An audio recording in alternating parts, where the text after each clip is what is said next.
Welcome to Franchise Empires. And then the other thing about, to, I guess, wrap up your answer on how much more there is to go.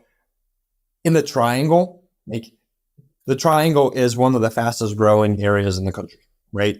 Our households are What's growing. the Triangle? Yeah. The tribe, sorry.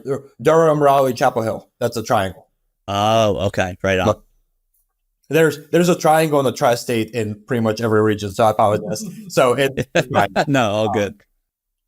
It grew since 2021, the greater Raleigh area grew by like 200,000 people. So we have a natural household count growth of 10% per year based on current demographic shifts, right? So that means that without the market share growing, we could organically grow 10% year over year, and that's just by maintaining market share. Right? Like if you really think of it from that standpoint, and to me, that's mind blowing. In addition to that, we have north of 400 reviews on Google in our first year and a half, right? Like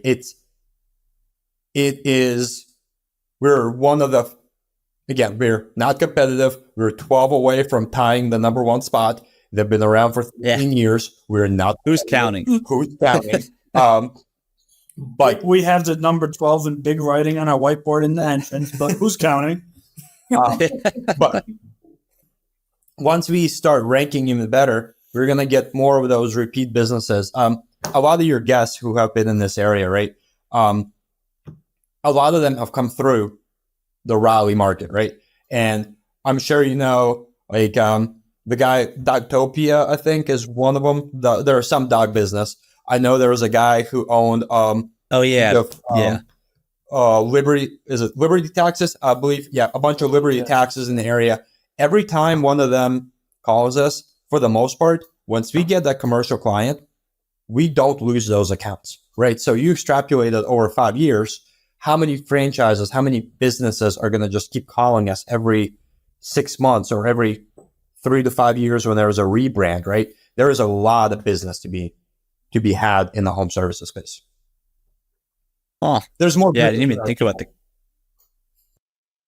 didn't think about the commercial aspect there. I think so. Yeah, we had Ben Ebert, I think is his last name. He just started franchising Go Dog. They got investment from Level 5 Capital, so it's like a massive dog daycare and boarding facility. And I think there might even be a bar or like a restaurant attached to it. I'm not sure. I'm definitely misquoting that, so don't. No. You guys can check it out. No, okay. I think they're off of Wade Avenue. Anyways, I've looked them up. They're not far from our office. If you want to make the introduction, I'd love to meet the owner. Yeah, I love it. Always hustling. The other guy, I think it was David Shuck, who was an early guest in the podcast. He has like 39 Club Pilates. And so that'd be a good client for you guys. Although I think some of them are in Texas. You had a guest that had a bunch in Raleigh as well. Mm-hmm.